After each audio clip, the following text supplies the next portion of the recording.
Subscribe to our YouTube channel and press the bell icon to never miss a video from Fever FM. 1947 से पहले दिल्ली के चावड़ी बाजार में एक बड़ी मशहूर तवायफ हुआ करती थी। नाम था शन्नोबाई। दूर दूर से शन्नोबाई का मुजरा देखने के लिए वो जो रसूखदार पैसे वाले लोग थे वो आते थे। दुर्गा पूजा से ठीक पहले एक रोज शन्नो के कोठे पर एक कुम्हार आता है, माथे में गमछा बांधे हुए, और आधेड़ उम्र का ये कुम्हार आकर कहता है शन्नो भाई से कि मुझे आपके आंगन की मिट्टी चाहिए। शन्नो कहती है अच्छा, मेरे आंगन की मिट्टी का क्या करेगा? वो कहता माँ दुर्गा की प्रतिमा में इस्तेमाल होती है। तवायफ के आंगन की मिट्टी के बिना दुर्गा माँ की प्रतिमा की प्राण प्रतिष्ठा नहीं हो सकती, तो वो चाहिए होती है। शन्नो कहती है अच्छा, तो हमें तो लोग अपवित्र कहते हैं, हम जैसों को अपवित्र कहते हैं। हमारे आंगन की मिट्टी से अपने दुर्गा की प्रतिमा बनाएगा तो अपवित्र नहीं हो जाएगी? कुम्हार इतना पढ़ा लिखा था नहीं, वो कंफ्यूज हो गया। वो कहता है रस्म है, निभानी तो पड़ेगी। शन्नो कहती है कि अब तवायफों के कोठे वैसे कहां रहे, मेरा आंगन तो पक्का है, यहां कहां मिट्टी है? कुम्हार फिर कंफ्यूज हो गया, वो इधर उधर देखने लग गया। तो कुछ गमले थे जिनमें फूल लगे हुए थे, वो उन गमलों में से एक मुट्ठी मिट्टी निकालता है और कहता है ये भी तो आपके आंगन की है, इसे ले जाओ।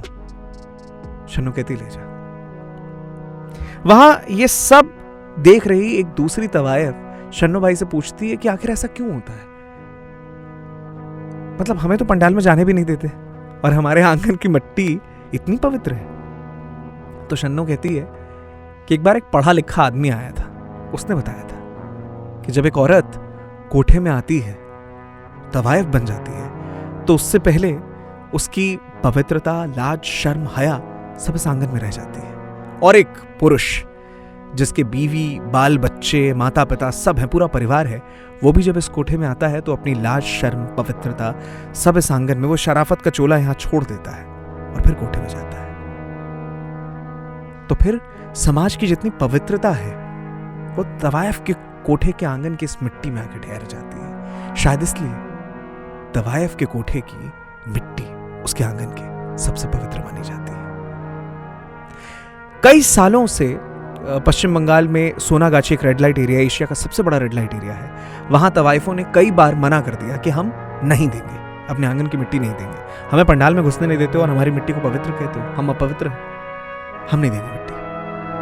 पर हर बार ऐसा होता आया है, बाद में उनके सामने मिन्नतें करके वो मिट्टी मिल ही जाती है। पूजा हमेशा से होती रही है, आगे भी होती रहेगी। पर एक छोटी सी चीज है, जरा इसके बारे में सोचिएगा कि वहां से मिट्टी तो हमेशा मिलती है, मिलती ही रहेगी, पर जो हमारे सोच पर मिट्टी है वो कब हटेगी? सोचिएगा इस बारे में। बाकी नवरात्र का वक्त है, मैं दुआ करता हूं कि मां दुर्गा आप सबकी जितनी मनोकामनाएं हैं वो सब पूर्ण करें।